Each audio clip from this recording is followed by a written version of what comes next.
Thủ tướng nước Cộng hòa Dân chủ Liên bang Ethiopia.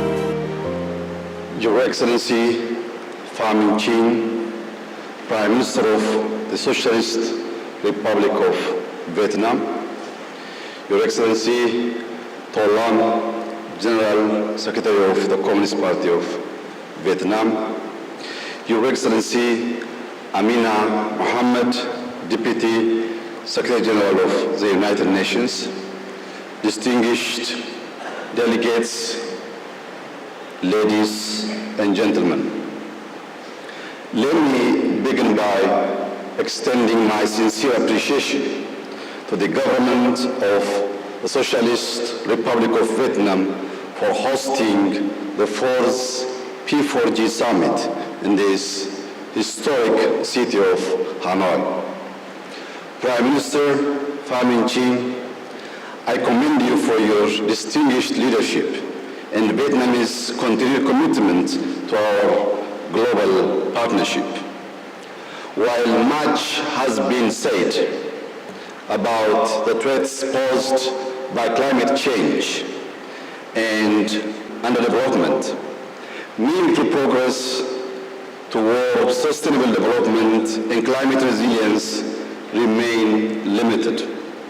Today, we are confronted with a critical choice to pursue a path of practical, inclusive action that addresses the needs of the most vulnerable, those who overly endure the devastating consequences of climate change. Ethiopia, aligned with the 2030 Agenda for Sustainable Development and the African Union Agenda 2063, has charted an ambitious course towards achieving net zero emissions and building a climate resilient economy by 2050. This ambition has been translated into concrete policy measures reflected in our national development plans and further operationalized through green strategy and initiatives. A prime example is our Green Legacy Initiative, under which we have planted 40 billion seedlings since 2019. At the world's largest afforestation program, it annually mobilizes more than 20 million citizens across the country. The initiative aims not only to expand forest cover, but also to enhance food and nutrition security through increased fruit tree planting, restore degraded landscapes, and promote soil and water conservation. Between 2019 and 2023 alone, we have increased our forest coverage by a remarkable 6.4%. In parallel, we are making significant investments to expand and diversify our renewable energy portfolio. Currently, Ethiopia derives 98% of its energy from hydropower, wind, and solar sources.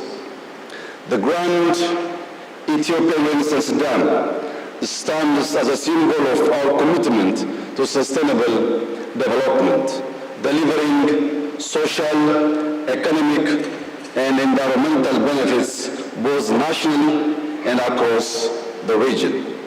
To further translate policy into climate resilient action, we have introduced forward-looking reforms in the transport sector, including a ban on the import of fuel-based cars alongside incentives to manufacture and adopt electric vehicles. Our urban development strategy is also evolving toward green and smart city models. This is particularly evident in the nationwide corridor development program, which aims to transform urban and rural centers into sustainable, livable space that enhance the well-being of our citizens. Excellencies, achieving the sustainable development goals and fulfilling the targets of the Paris Agreement require a reimagined approach to global partnership.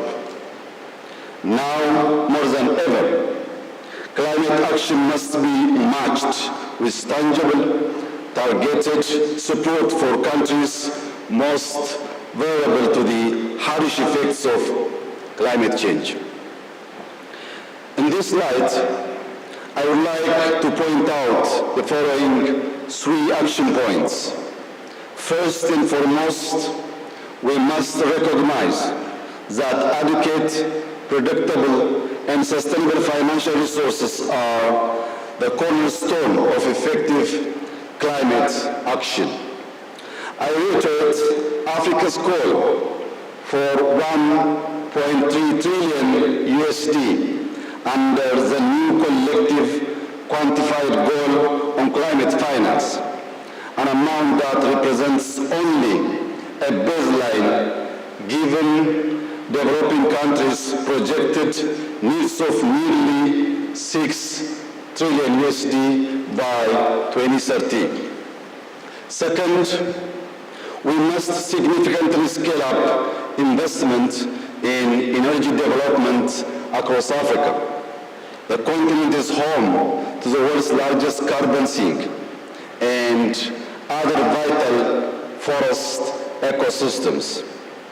To protect these vital resources, we must move away from the current reality where Africa gets only 2% of the world's 60 billion energy investment and work toward reaching 20% by 2030.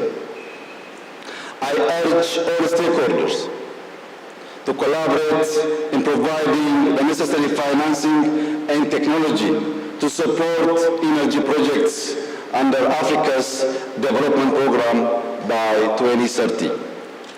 Third, urgent action is needed to combat biodiversity loss, deforestation, and desertification, and to restore degraded lands.